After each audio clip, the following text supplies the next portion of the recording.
अस्सलाम वालेकुम स्टूडेंट्स, उम्मीद है आप सब खैरियत से होंगे। मैं फिर हाजिर हूँ अपनी एक नई वीडियो और नई एक्सरसाइज के साथ। हम जो कर रहे हैं वो है क्लास 6 यूनिट 7 लीनियर इक्वेशन। आज जो हम एक्सरसाइज कर रहे हैं वो हमारी एक्सरसाइज 7C है। 7B में हमने दो रूल देखे थे कि हाउ टू सॉल्व एडिशन और subtraction in linear equation. Addition और सब्ट्रैक्शन में क्या फ़र्क आता है जब वो लीनियर इक्वेशन के साथ सॉल्व कर रहे होते हैं। आज जो हम 7C में कॉन्सेप्ट पढ़ रहे हैं वो है मल्टीप्लिकेशन एंड डिवीजन। दोनों को हम अलग अलग लेकर चल रहे हैं। हमने देखा कि लेफ़्ट टू राइट जब मूव करता है तो कोई भी साइन कैसे चेंज हो जाता है। हमने बात करी हडल, यानी कि इक्वल्स जो हमारी वो दीवार है जो किसी भी एक साइन को मूव करने में जब मदद करती है तो कैसे उससे उसकी आइडेंटिटी को चेंज करवा देती है।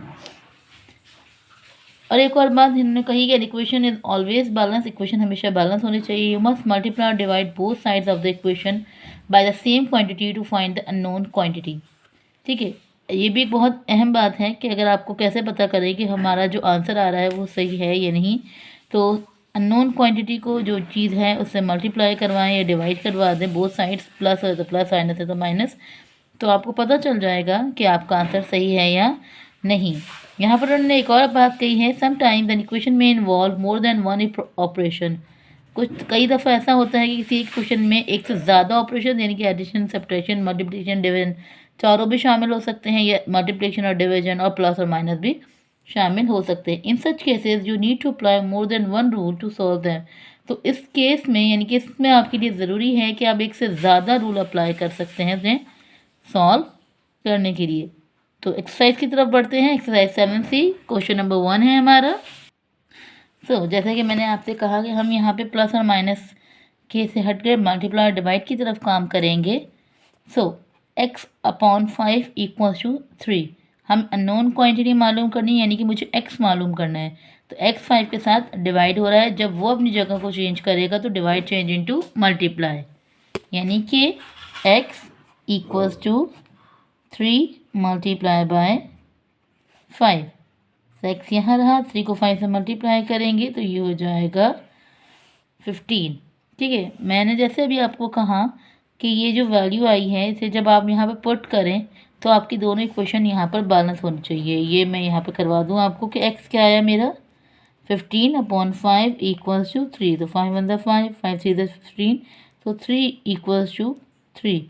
तो ये वो बैलेंस का वो बात कर रहे हैं कि इक्वेशन में जो आंसर आया है वो अननोन क्वांटिटी को पुट कर दोनों साइड को बैलेंस कर रहे हैं, तो आपका इक्वेशन जो है वो सही है, यानी कि जो आपने वैल्यू फाइंड की है वो सही है। सेकंड क्वेश्चन की तरफ चलते हैं। 3y equals to 9। जैसे कि मैंने आपको पहले बताया है कि कोई भी नंबर और कोई वेरिएबल अगर साथ लिखे हों, उन दोनों के बीच में कोई साइन नहीं है, तो वो आपस में मल्टीप्लाई हो रहे हैं। मुझे अननोन क्वांटिटी यानी कि y को मालूम करना है। 3 यहाँ मल्टीप्लाई में है तो वो 9 के पास आकर डिवाइड में, और y सिंगल हो जाएगा एंड 3 यहाँ डिवाइड में आ जाएगा। 3 और 9 दोनों एक टेबल में आते हैं। 3 1 3 एंड 3 3 9।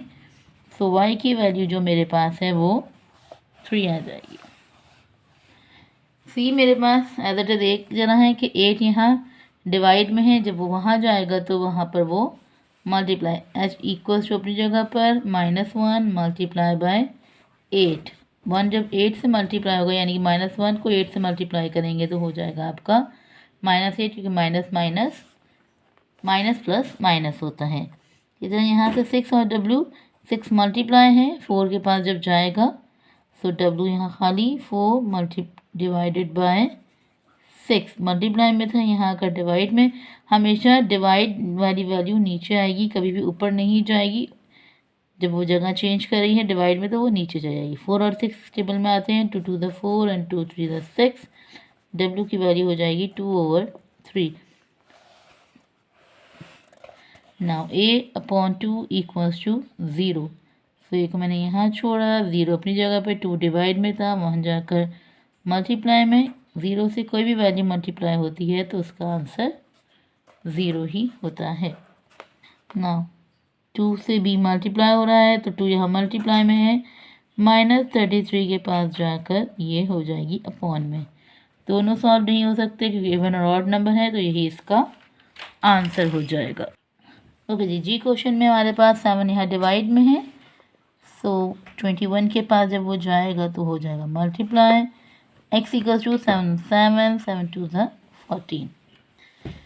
h में आपके पास अब वेरिएबल के साथ भी एक कांस्टेंट है और नीचे भी आपके पास कांस्टेंट है, ठीक है। तो वही चीज़ सबसे पहले आप डिवाइड को चेंज करवाएंगे मल्टीप्लाई में, यानी कि 4d को मैंने अपनी जगह पर रहने दिया, -4 अपनी जगह पे, 5 यहाँ डिवाइड में था तो यहाँ आकर ये मल्टीप्लाई में। हमेशा याद रखें पहले डिवाइड को मल्टीप्लाई में चेंज करें और फिर अगर आपके पास मल्टीप्लाई और डिवाइड दोनों में चीज़ें मौजूद हैं तो सबसे पहले डिवाइड जो है वो मल्टीप्लाई में चेंज होगा। 4d as it is, minus plus minus, 4 5 ज़ा 20। अब 4 यहाँ मल्टीप्लाई में है, d मैंने खाली छोड़ा क्योंकि मुझे जो अननोन यानी कि जो भी वेरिएबल है वो मुझे सिंगल चाहिए, उसके साथ कोई नंबर नहीं चाहिए।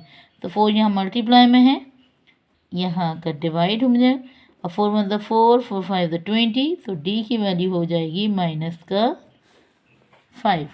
नाउ यहाँ पर भी यही सिचुएशन है, -2e as it is, 16 as it is, 11 divide में था, यहाँ आकर मल्टीप्लाई में हो जाएगा। तो 11 और 16 को मल्टीप्लाई करवा देंगे, 1 6 ज़ा 6, 1 1 ज़ा 1, 1 1 ज़ा 1, 6 1 ज़ा 6 हो जाएगा 7, सो हो जाएगा आपका 176। अब -2 यहाँ मल्टीप्लाई में, यहाँ आकर -2 मल्टीप्लाई में है तो अब ये यहाँ आकर डिवाइड में हो, यानी कि 176 ओवर 2, बट माइनस का 2, ठीक है, क्योंकि 2 के साथ माइनस का साइन था तो वो भी उसके साथ मूव करेगा। सो 2 1 ज़ा 2, 2 8 ज़ा 16 एंड 2 8 ज़ा 16। सो ई इक्वल्स टू, अब यहाँ माइनस के साथ 1 था तो ये माइनस आपका ऊपर शिफ्ट हो जाएगा और माइनस का 88 आपका आंसर हो जाएगा। ओके 0.5 यहाँ मल्टीप्लाई में है तो यहाँ जब मूव होगा तो 2.25 के पास डिवाइड हो जाएगा 0.5। ओके नाउ मुझे पता है इसे डेसिमल में हमें अब इसे फ्रैक्शन में कन्वर्ट करना है। तो 2.25 डिवाइडेड बाय डेसिमल हटेगा तो 2 डिजिट है, यानी कि डेसिमल हट गया तो 2 0 ओवर 0.5 है, डेसिमल हटाया 1 और डेसिमल के बाद 1 डिजिट है तो ये 1 0। अब ये फ्रैक्शन में चेंज हो जाएगा, यानी कि 225 over 100 divide change into multiply 1, यानी कि 10 ओवर 5। ये 0 से ये 0 कैंसिल एंड 5 1 ज़ा 5, 5 4 ज़ा 20 एंड 5 5 ज़ा 25, 45 ओवर 10। 1 0 है तो डेसिमल 1 डिजिट मूव करेगा, तो 4.5 जो है आपके पास वो p की वैल्यू आ जाएगी। सो यहाँ पर हमारी एक्सरसाइज 7C जो है वो कंप्लीट होती है।